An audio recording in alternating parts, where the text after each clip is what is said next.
Shalom. Bagaimana kabarnya sore ini? Luar biasa. Kita berjumpa kembali ya dalam pemeliharaan Tuhan, saudara. Dan hari ini ya tema firman Tuhan adalah ya pertumbuhan gereja, gereja yang bertumbuh.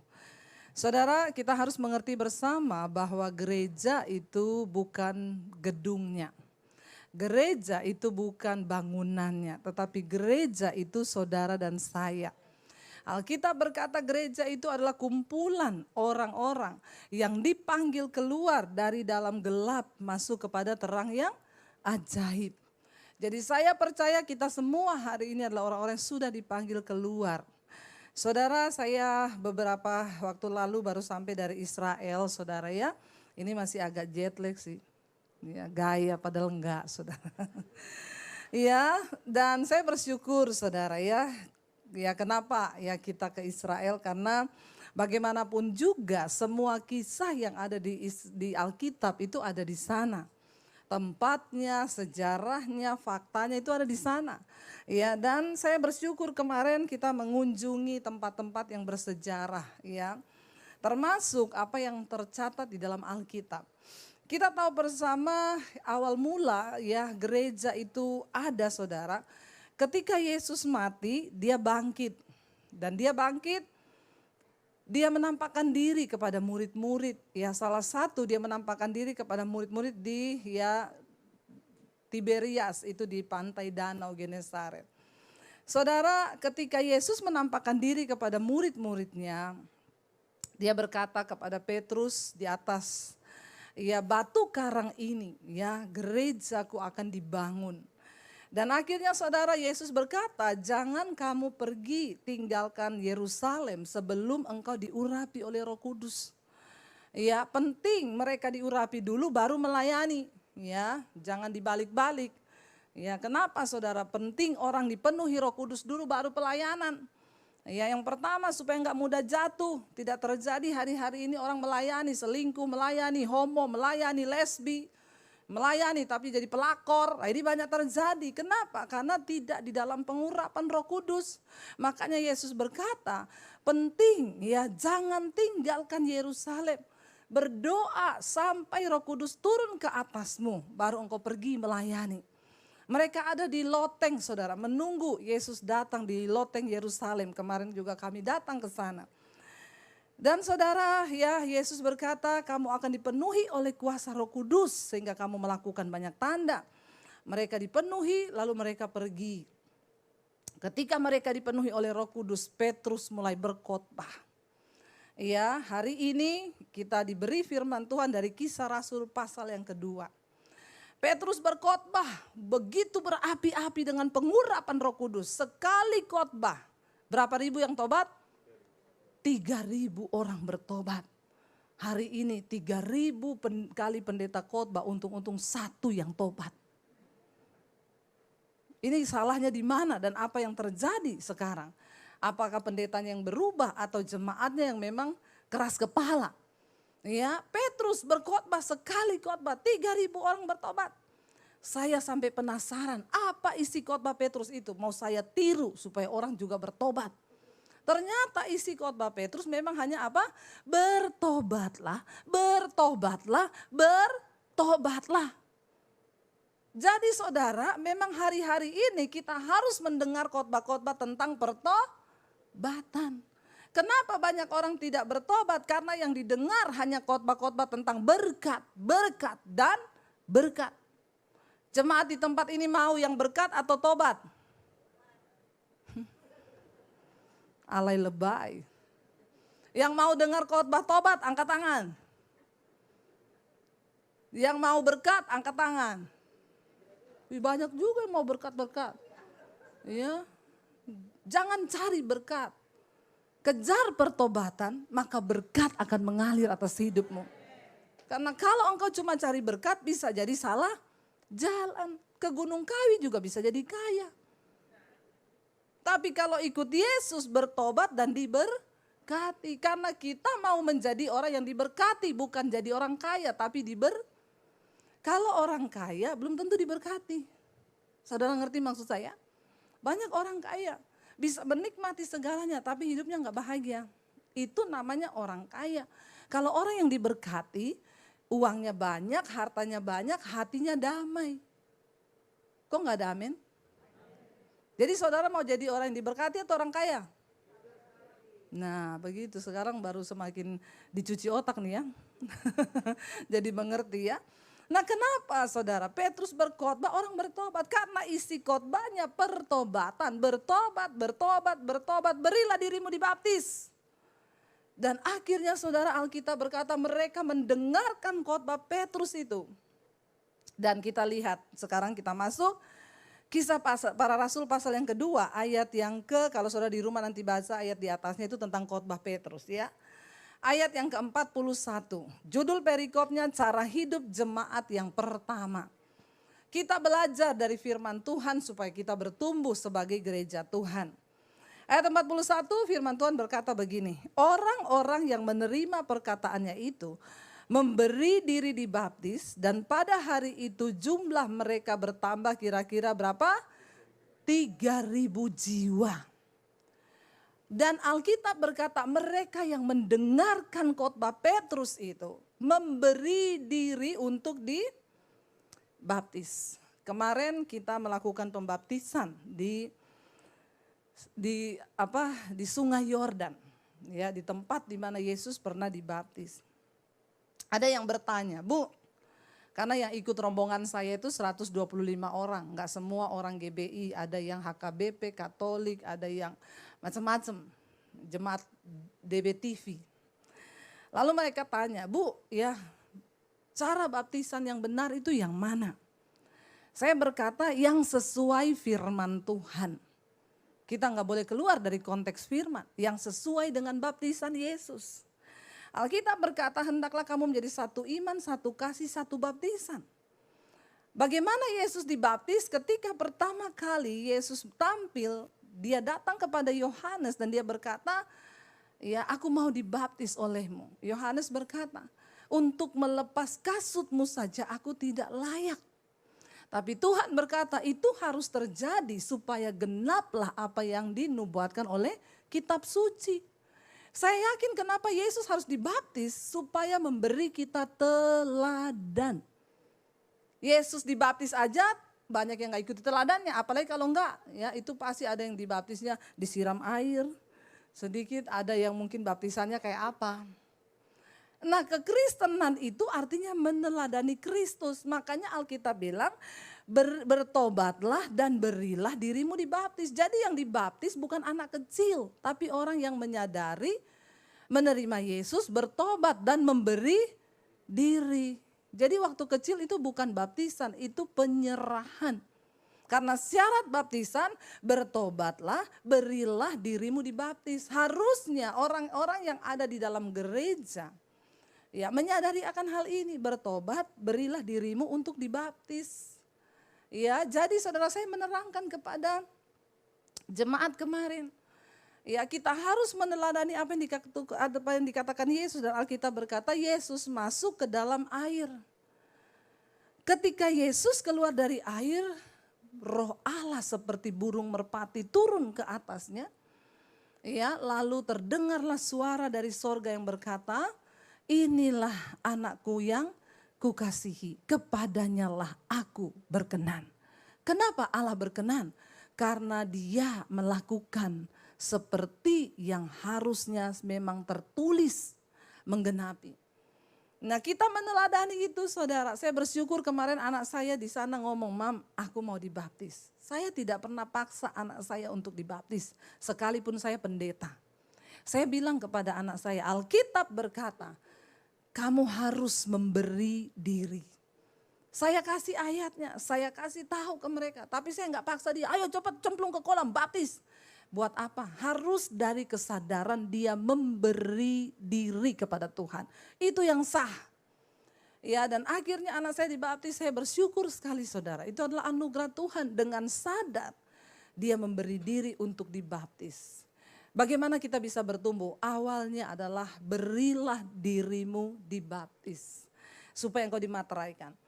Lalu yang ke-42 dikatakan di sana, Mereka bertekun dalam pengajaran rasul-rasul dan dalam persekutuan. Dan mereka selalu berkumpul untuk memecahkan roti dan berdoa. Mereka bertekun dalam pengajaran. Ya saudara, sudahkah engkau bertekun dalam pengajaran firman Tuhan? Saya sudah melakukan apa yang Tuhan mau. Di mesbah doa setiap malam jam 8 kita membahas dari kitab Kejadian.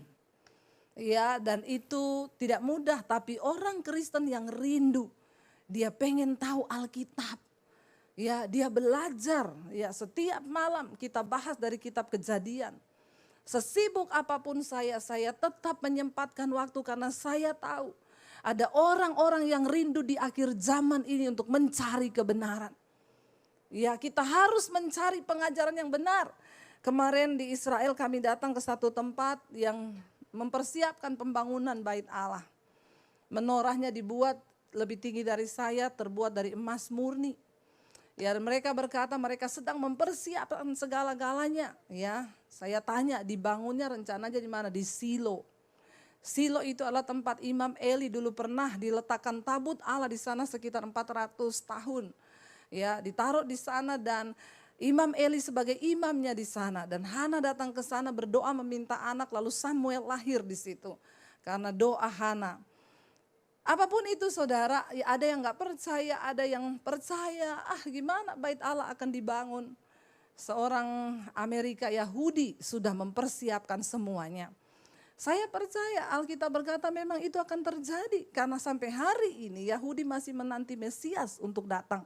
Mereka tidak percaya Yesus adalah Mesias. Nah, kalau mereka minta terus Mesias, mereka bangun bait Allah, bisa saja yang masuk antikris. Alkitab berkata antikris bisa bikin api turun dari langit. Mujizat-mujizat akan terjadi dan banyak orang akan terseret dan percaya. Mari kita berjaga-jaga. Karena itu ya kalau engkau mau bertumbuh, di sini dikatakan bertekun di dalam pengajaran. Kita diberi 1 hari waktu 24 jam loh. Berapa banyak waktu engkau berikan bagi Tuhan untuk mengenal kebenaran? Berapa banyak waktu engkau berikan hari-harimu hanya untuk sesuatu yang sia-sia? Kita harus memikirkan kepentingan manusia batiniah kita saudara hari-hari ini. Enggak bisa santai, berlari mengejar pengajaran itu. Berlari pengen tahu lebih dalam lagi tentang iman. Dan Alkitab berkata, engkau harus siap sedia untuk memberikan pertanggungan jawab kepada semua orang yang meminta pertanggungan jawab tentang imanmu. Jangan bawa sama saya, nanti saya kenalin sama pendeta Debbie ya, kamu tanya-tanya sama dia. No, setiap jiwa yang Tuhan percayakan padamu itu tanggung jawabmu. Kita semua harus bekerja untuk menjangkau jiwa di akhir zaman ini. Karena itu milikilah pengetahuan tentang firman Tuhan. Isi jiwamu, isi pikiranmu dengan firman. Kenapa? Hari-hari ini hari-hari yang gelap. Ya, kita melihat semakin ke sini, ya kita lihat saudara hari-hari ini beberapa kali Presiden Jokowi, pemimpin-pemimpin dunia berkata, tahun ini tahun kesuraman, tahun depan adalah tahun kegelapan. Bagaimana kita bisa bertahan? Zaman terus berubah, keadaan berubah, resesi bisa datang. Tapi orang yang bertahan di dalam kebenaran, orang yang hidup mengandalkan Tuhan, mereka tidak akan tergoyahkan. Sebab Tuhan akan menjadi perlindungan bagi setiap saudara dan saya. Jangan takut, kejar Tuhan. Jangan nonton drama Korea terus. Bisa nonton drama Korea berjam-jam, betah saudara. Pakai acara nangis lagi. Bertobat ya. Tapi kalau dengar firman, ngantuk saudara. Ya ayo Bapak Ibu, ibu-ibu kalau engkau ingin suami bertobat, engkau dulu buka itu mesbah doa tiap malam. Ajak suamimu ikut. Ya kemarin saya di Israel ada bapak-bapak bersaksi. Saya itu tadinya benci sekali sama Bu Debbie itu. Saya gak suka dengar Bu Debbie itu khotbah. Tapi istri saya tiap malam itu di tempat tidur saya tutup kepala kuping saya sama bantal. Satu kali saya dengar istri saya setel khotbah ibu berkata, kalau kamu mau masuk surga harus hidup kudus. Salah satunya adalah lepas dari ikatan pornografi. Dia kaget, dia bilang karena saya ini hobi Bu. Hobi nonton film pornografi. Nggak usah angkat tangan di sini yang hobi. Di dalam hati saja. Ngomong sama Tuhan. Engkau harus kudus untuk bisa masuk ke dalam rumah Tuhan, di dalam kerajaan Allah. Dia bilang, sekali Bu saya dengar itu khotbah, ketika ada pengurapan Roh Kudus, saudara, firman itu tidak kembali dengan sia-sia. Dia bilang, saya datang Bu kepada Tuhan, saya menangis, saya mohon pengampunan. Mulai detik itu juga saya berhenti. Dia bilang, kalau saya lihat begitu sekarang saya rasa jijik. Wow, itu Tuhan, saudara. Dan hari-hari ini Tuhan sedang mencari hati yang terbuka, yang merindukan pengajaran yang benar untuk diisi, ditabur. Hidupmu engkau perlu bertumbuh dalam iman hari-hari ini. Dunia sudah semakin tidak menentu. Negara-negara yang kuat bertumbangan satu persatu. Kalau hari ini kita di Indonesia masih santai, masih bisa melihat, masih makan, masih bisa menikmati berkat-berkat, bersyukur. Itu karena masih ada anak-anak Tuhan yang berdoa. Saya percaya pelayanan saya ini adalah pelayanan panggilan Tuhan di akhir zaman. Kita berdoa bagi bangsa. Dulu setiap malam kita berdoa untuk TNI Polri sampai orang tuh telepon saya, Bu kenapa sih tiap hari doain TNI Polri? Saya bilang karena mereka adalah orang-orang yang berdiri atas bangsa ini, memegang keamanan di bangsa ini. Harus ada orang-orang benar. Sekarang dibongkar Tuhan, diporak-porandakan. Itu doa-doa kita. Itu jawaban doa kita. Orang-orang tidak benar diturunkan, dihukum. Supaya pada bertobat pejabat-pejabat di atas bangsa ini. Mereka berdiri sungguh-sungguh atas dasar kebenaran. Bayangkan firman Tuhan berkata kalau hukum sudah muncul terbalik. Mau jadi apa bangsa ini? Saya pegang itu, kebenaran meninggikan derajat bangsa. Tapi dosa itu menjadi noda bagi bangsa. Dan semua dimulai dari gereja Tuhan. Kalau gereja tidak bertumbuh, buat apa saudara? Ngapain saudara tiap minggu datang pulang, habis transport, bensin, buang waktu. Kalau engkau gak bertumbuh. Tapi bagaimana kita bertumbuh? Punyalah kerinduan untuk menerima pengajaran yang benar. Buka hatimu bagi Tuhan. Mereka berkumpul, memecah roti dan berdoa. Ayat 43. Maka ketakutanlah mereka semua, sedang rasul-rasul itu mengadakan banyak mujizat dan tanda-tanda. Saat itu Tuhan benar-benar mengurapi rasul-rasul itu. Kenapa? Karena mujizat harus terjadi supaya orang percaya bahwa Yesus itu sungguh-sungguh Tuhan. Kenapa Petrus harus berjalan di atas air? Karena pada waktu itu masih banyak orang yang belum percaya kepada Yesus. Dan dia harus memperagakan, dia harus mempertontonkan kuasanya agar mata melihat dan menjadi percaya. Orang bisa jalan di atas air itu saudara melawan gaya gravitasi bumi loh. Tidak mudah. Dan kalau bukan kehendak Tuhan gak bisa saudara. Kemarin kita di Danau Galilea ditanya siapa yang mau berjalan di atas air dapat kalung satu. Ibu-ibu maju ke depan. Saya berani. Benar Bu? Copot sepatu. Copot sepatu. Yakin ibu mau turun ke air berjalan? Yakin Pak. Ibu punya iman? Iman saya besar. Oke. Dipanggil tim keamanan bawa pelampung. 2 orang akan mengangkat dia dibuang dari perahu. Waktu udah datang orang, dia pakai sepatu lagi. Enggak mau saya Pak. Kenapa pakai sepatu lagi? Enggak sampai iman saya. Ya, ditanya lagi, siapa yang mau jalan di atas air? Saya angkat tangan. Siram air dari botol aqua dan kita berjalan di atasnya. Jalan di atas air. Enggak perlu engkau mau mempraktekkan berjalan di atas air hari ini, buang tenaga. Kenapa hari itu harus terjadi? Karena memang Yesus harus menyatakan dirinya sebagai Tuhan. Hari ini gak usah lu buang-buang iman untuk berjalan di Kali Ciliwung. Pakai imanmu untuk mengubah hidupmu, berkata aku mau berubah. Itu mujizat lebih besar daripada berjalan di atas air. Amin. Dan hari ini kita sudah tidak membutuhkan lagi yang seperti itu. Kenapa? Karena kita sudah percaya bahwa Yesus Tuhan. Bahkan kita bisa berkata, Tuhan aku sembuh atau tidak sembuh, Engkau tetap Tuhan bagiku. Amin saudara. Tapi hari itu mereka melihat mujizat demi mujizat terjadi. Orang lumpuh berjalan, orang buta melihat, orang mati dibangkitkan. Supaya orang-orang yang tidak percaya itu bisa percaya kepada Yesus saudara. Ya, dan dikatakan di sana ayat 44. Dan semua orang yang telah menjadi percaya tetap bersatu. Dan segala kepunyaan mereka adalah kepunyaan bersama. Orang itu tandanya kalau sudah bertumbuh dia tidak terikat lagi dengan harta dan kekayaan. Karena kita tahu semuanya akan berlalu. Harta kita itu hanya titipan. Ya, kepunyaan satu orang itu adalah kepunyaan mereka bersama. Bahkan ayat di bawah berkata, ya, dan selalu ada dari mereka yang menjual harta miliknya lalu membagi-bagikannya kepada semua orang sesuai dengan keperluan masing-masing. Tanda seseorang sudah bertumbuh dalam iman, tidak pelit. Bilang amin. Saudara mau tahu tips untuk Anda tidak terlilit di dalam masa resesi kalau itu benar-benar terjadi? Saudara mau dapat rahasia untuk tetap diberkati Tuhan?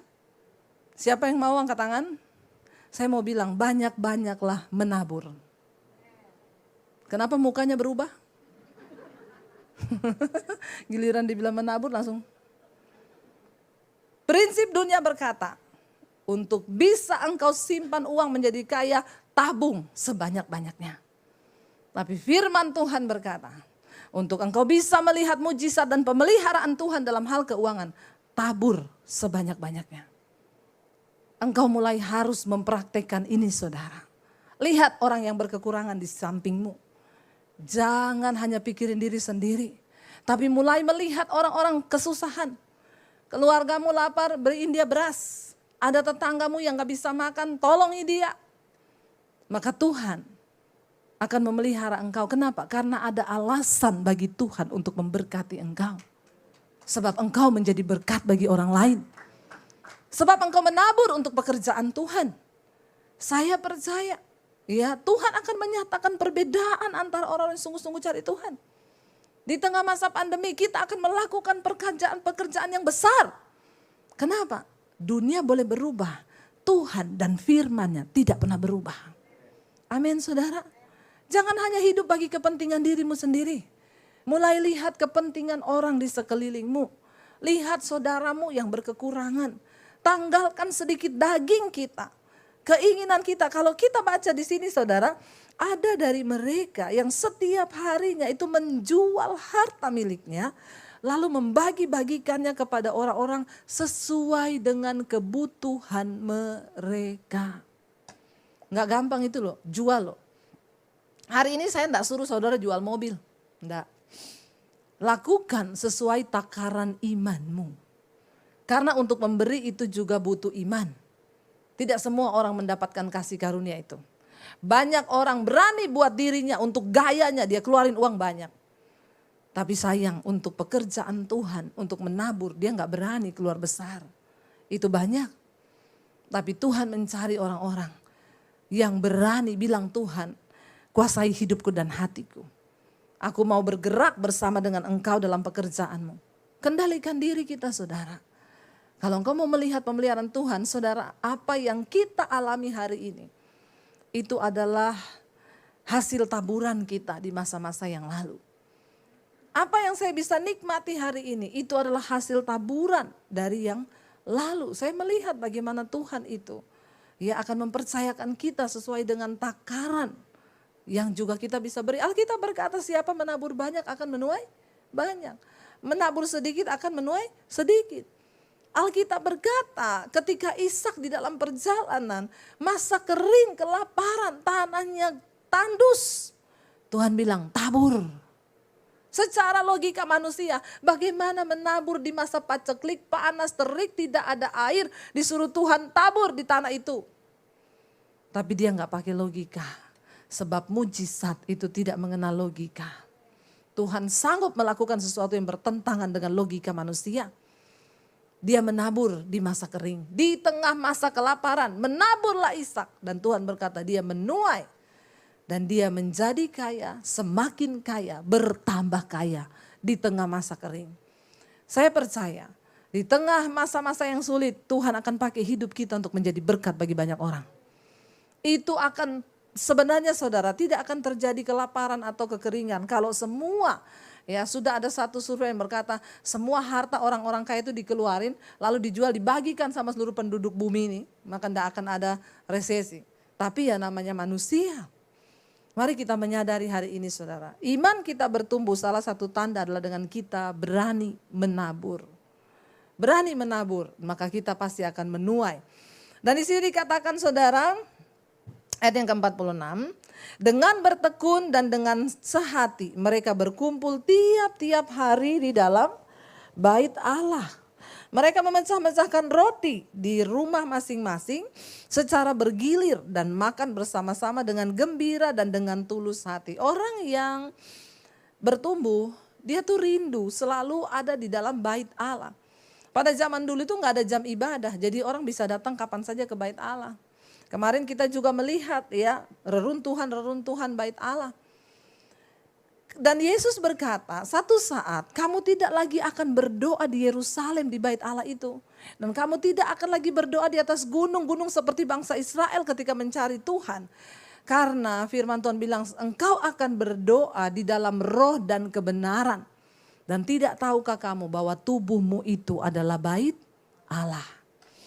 Orang yang bertumbuh imannya menjadi gereja yang bertumbuh, ya dia akan selalu mencintai hadirat Tuhan, mencari Tuhan di dalam diri kita, dimanapun kita berada, di dalam hadirat Tuhan. Saudara, kita nggak berbicara gereja sebagai gedung, karena seperti ini. Kalau kita bicara gereja itu gedung, nanti kita pulang gedung ini kosong, nggak ada yang tinggal. Saya bahkan pernah dulu mendengar saudara ada orang bilang gini, Bu ya di pabrik ini kalau ada karyawan kerasukan dipanggilin orang pintar. Terus diusir setannya Bu, setannya selalu lari ke sebelah situ Bu, padahal sebelah situ gereja. Terus saya tanya, loh jadi orangnya kalau kerasukan setannya lari ke sebelah situ? Iya, setannya bilang apa? Kata setan, rumahku di sebelah. Ya, karena itu hanya bangunan. Kalau dipakai cuma seminggu sekali, habis itu kosong ya banyak setan yang datang. Karena itu firman Tuhan berkata, apa itu bait Allah? Tubuh kita. Kita harus mencintai Tuhan, biarkan Tuhan ada dalam tubuh kita sebagai bait Allah ini saudara. Dan dikatakan di sana mereka berkumpul tiap-tiap hari. Memecah roti di dalam rumah masing-masing secara bergilir. Makan bersama-sama dengan gembira dan tulus hati. Saudara, kita ini diciptakan sebagai makhluk sosial. Karena itu kita ini harus sering kumpul-kumpul. Tapi jangan kayak orang Jawa bilang, kumpul mangan ora mangan sing penting kumpul. Ya kita kumpul-kumpul dan makan-makan. Amin. Ya kayak ayat ini bilang kan, mereka kumpul makan roti. Ya jangan mangan ora mangan sing penting kumpul. Wah itu saya enggak mau. Ya kalau kumpul-kumpul harus makan-makan. Kok kayak orang susah loh, masa kumpul enggak makan saudara, ya lapar saudara. Ayat ini berkata, kita ini diciptakan sebagai makhluk sosial. Karena itu adalah sebuah kebutuhan di jiwa untuk kita ini berkumpul bersama-sama orang lain. Perhatikan kalau orang mulai suka menyendiri, ya keluar dari keramaian, mau duduk di pojok, nanti duduk di sana, lama-lama ketawa-ketawa, itu tanda-tanda. Perhatikan kalau anakmu mulai menjauh menyendiri, ya suamimu menyendiri, istrimu suka-suka menyendiri, hati-hati. Mendekati sakit, benar. Kenapa? Karena kalau manusia normal tuh dia suka kumpul. Tapi kumpulnya yang benar, jangan kumpul sama yang tidak benar. Saling mendoakan, saling membangun, ngobrol tentang kasih Tuhan, tentang cinta Tuhan, kita ngobrol tentang pengajaran firman Tuhan. Makanya orang itu yang suka kumpul-kumpul tuh awet muda saudara. Kok ketawa? Ini pengalaman pribadi atau saudara gak pernah ngumpul? Bener, kalau saudara sudah mulai mendekati stres, cepat cari teman kumpul. Walaupun cuma kita ngopi ya, yuk ngobrol. Karena kita memang dari sananya diciptakan sebagai makhluk sosial. Ya, nanti kalau sebanyakan sendiri-sendiri stres numpuk akhirnya mulai ketawa-ketawa sendiri lama-lama gila loh saudara. Ya, hati-hati. Sering kumpul saudara, dikatakan di situ makan-makan dengan gembira dan dengan tulus hati. Jaga ketulusan hati. Kita berbuat baik sama orang tidak usah harapkan imbalan. Kita melayani Tuhan tidak usah harapkan apa-apa. Belajar menjadi orang yang tulus hati. Istri layani suamimu, enggak usah harapkan apa-apa, katakan. Tapi tetap harapkan dikasih uang. Karena kalau enggak belanja, enggak masak nanti bapak-bapak ya. Jangan harapkan apa-apa supaya kita enggak kecewa. Hidup ini tulus-tulus saja. Ya nanti kalau kita enggak tulus, oh itu orang ya saya sudah begini, tapi dia itu ternyata begini, kita kepahitan lagi. Ya hidup kita jadi tercemar lagi. Ya dikatakan situ dengan tulus hati. Bangun persahabatan dengan hati yang tulus. Engkau juga memberi kepada orang tulus aja, jangan ada embel-embel di belakang. Nanti semakin hari semakin terluka, kecewa, akhirnya kepahitan. Tapi kalau kita menabur, memberi dengan tulus hati, Tuhan yang akan membalaskan. Tetap berbuat baik, karena setiap benih baik yang kau tabur, itu nilainya tetap di hadapan Tuhan. Sebab Tuhan yang menimbang. Tapi kalau engkau taruh harapan pada manusia, maka hilang semua, Tuhan gak akan balas itu. Ya, lalu ayat yang terakhir dikatakan di sana, sambil memuji Allah dan mereka disukai semua orang, dan tiap-tiap hari Tuhan menambah jumlah mereka dengan orang-orang yang diselamatkan. Kenapa saudara? Alkitab berkata orang yang imannya bertumbuh, ya dia menjadi gereja yang bertumbuh. Dia selalu memuji Allah dan dia disukai semua orang. Mari kita introspeksi diri. Apakah kita ini jadi pribadi yang disukai? Atau kalau kita datang orang bubar? Ya kita datang orang, yes dia datang seneng gitu ya. Tapi ada orang-orang kalau dia datang lagi bubar yuk bubar. Ya coba cek saudara. Ya pertama tanyalah kepada suamimu. Atau istri, ya tanya suami, suami tanya istri. Ya apakah saya ini menjadi pribadi yang menyenangkan? Tolak ukurnya, coba istri sekali-sekali tanya suamimu, Pak aku mau keluar kota ya 1 minggu. Kalau suamimu jawab gini, kok cuma 1 minggu, 1 bulan dong. Itu tanda-tanda bahwa engkau itu belum bertumbuh, makanya suamimu gak suka dekat-dekat kau. Ya, hati-hati. Sebaliknya juga suami begitu, ya. Apakah kita ini dirindukan di rumah oleh anak-anak kita? Ya, oleh orang-orang di sekitar kita, atau hidup kita ini jadi batu sandungan, orang tuh muak lihat kita. Tanda orang yang bertumbuh itu dia disukai banyak orang. Kayak saya ini loh. Ya, enggak usah ngece. Kita harus disukai banyak orang, saudara. Karena ada pengurapan Tuhan atas hidup kita. Dan karena itu Tuhan tambah jumlah orang yang bertobat. Kenapa? 1 orang bertobat, dia cerita sama temannya yang belum bertobat. Kamu tahu gak, aku tuh mengenali Yesus, dahsyat Tuhan itu. Aku diubahkan, tadinya aku merokok, aku disembuhkan Tuhan. Tadinya aku homo, saya ketemu dengan orang homo beberapa waktu yang lalu. Dia bersaksi kepada saya, Bu, saya ini tadinya homoseksual. Saya tadinya gak suka khotbah ibu itu, saya lewatin terus. Tapi satu saat di tengah masa pandemi, saya ketakutan Bu, karena saya mengidap ciri-cirinya AIDS. Saya takut mati. Lalu saya periksakan diri dan benar saya reaktif Bu. Saya cari Tuhan, saya dapat khotbah ibu. Saya di jamaah Tuhan hari itu saya nangis Bu. Saya berdoa Tuhan saya mau bertobat, saya mau tinggalkan. Lalu saudara Roh Kudus memampukan dia dan dia bertobat. Dia mengasingkan diri dari semua komunitas yang selama ini dia ada yang membuat dia jatuh dan melakukan hubungan sesama jenis. Lalu akhirnya dia keluar dari sana. Dan puji Tuhan dia doa puasa ketika dites lagi negatif. Saya bilang Tuhan sudah menunjukkan kasih karunia-Nya kepada kamu loh. Jangan main-main. Dia berkata, iya Bu, saya sekarang mau dipakai Tuhan. Saya mau selamatkan orang-orang yang dari dunia sana, tapi saya tidak mau mencobai Tuhan. Saya gak mau jatuh lagi di tempat yang sama, karena itu setiap hari Bu, saya ikut mesbah doa, saya ikut mesbah syukur di mobil, di kantor, saya dengar khotbah ibu.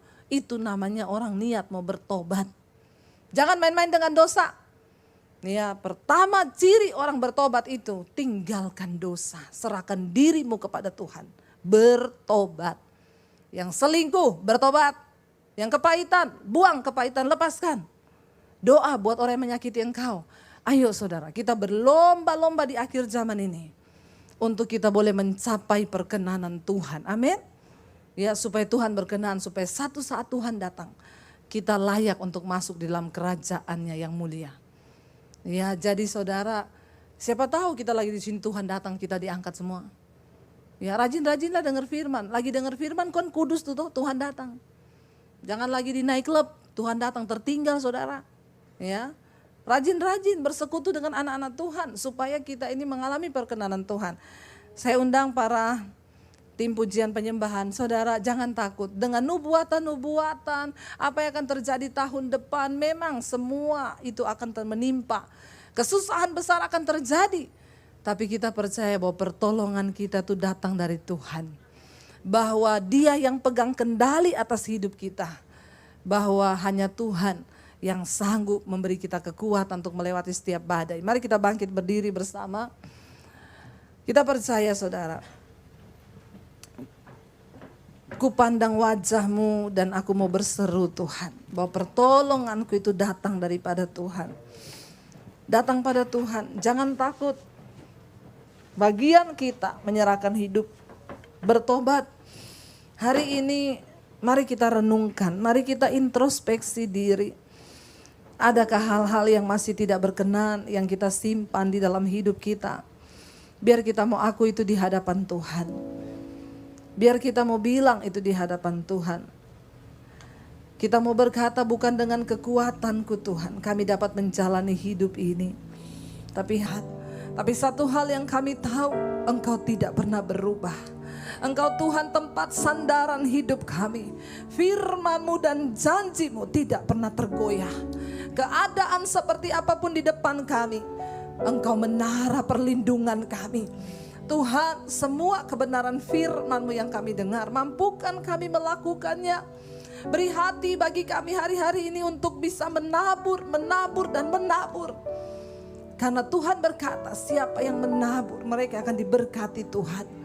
Taruh Tuhan hati-Mu dalam hati kami. Taruh pikiran-Mu dalam pikiran kami.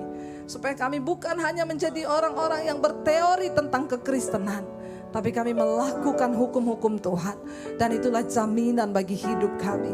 Yang terikat dengan dosa hari ini mampukan untuk kami keluar dari segala kenajisan, percabulan, perselingkuhan mungkin, kepahitan, amarah. Kami buang semua itu Bapa. Kuduskan hidup kami Tuhan. Agar kami melihat pertolongan-Mu Tuhan. Engkau Tuhan yang tidak pernah meninggalkan gereja-Mu, anak-anak-Mu. Bahwa kami bertumbuh menjadi dewasa di dalam Tuhan. Biar kami terus memandang wajah-Mu Bapa. Dan kami percaya akan datang pertolongan dari Tuhan. Ku pandang wajah-Mu